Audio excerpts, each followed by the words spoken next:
الشخصية الثانية الداعية سعد العتيق. أحبتي، بعيدا عن العاطفة والتلميع على مواقع التواصل الاجتماعي، أجدني مضطرا للتنبيه على هذه الشخصية، وذلك لأن هذه الشخصية بدأت تبرز وبدأ الناس يتعلقون بها ويحبون كلماتها مع تلك الآهات المؤثرة. ولكشف اللثام عن هذه الشخصية نسمع معكم المقطع الأول. دكتور محمد، تبارك الله ما شاء الله على هذا التألق. مشروع لأمتك تفكر فيه كثيرا وتلوم نفسك كثيرا للتسويف فيه. المشروع هو أن يكون لي منتجات ثقافية فكرية مدروسة تسد فراغا لا تكرر ما هو موجود. لذلك كل ما قالوا له ليش ما تألف، أقول كل ما أريد تأليفه أرشد إلى كتب هي من اهتماماتي وأرى أنها نافعة.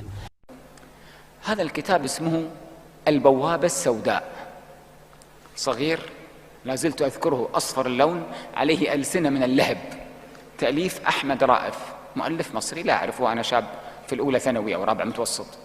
قرأت الكتاب من يومها إلى يومك وأنا حاقد على الأنظمة العربية. وهنا قاصمة ظهور سعد العتيق في برنامج سواعد الإخاء الذي يجمع لفيفا من الإخوان. والأطم ثناؤه على محمد العوضي الثوري الإخواني. قال الأعمش: كانوا لا يسألون عن الرجل بعد 3 ممشاه ومدخله وإلفه الناس. اختيار الصاحب، لأن من يوم أشوف ذا اللي حاط يده على كتفك ويمشي معك وأنا ما أحتاج إنك تسولف، أعرف من أنت، أعرف من أنت، بمن تصاحب. المقطع الثاني: أحبابي، قطيعة الرحم معناها أو قطيعة المؤمنين معناها أن قلبك ليس فيه من الإيمان شيء، بل فيه الشيطان وكيد الشيطان.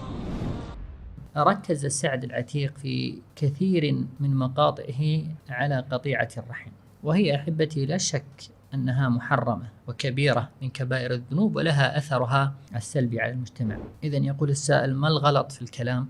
الغلط في اللغط، إذ أن في كثير من مقاطعه المتعلقة في قطيعة الرحم فلتات لسان وعدم ضبط للكلام، حتى أنه ينحى في بعض الأحيان بهذه الكبيرة إلى أنها مثل الكفر، فلا تقبل صلاته ولا تقبل صدقته. وفي هذا المقطع الذي سمعتموه كلمة خطيرة، وهي قوله: قاطع الرحم ليس في قلبه من الإيمان شيء.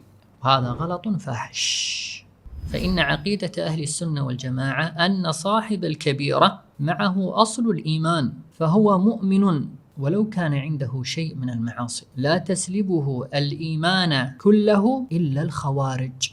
فأخي الحبيب، لا تغتر بكل من تكلم، ولا تتساهل في السماع لكل أحد، فإن هذا العلم دين، فانظروا عمن تأخذون دينكم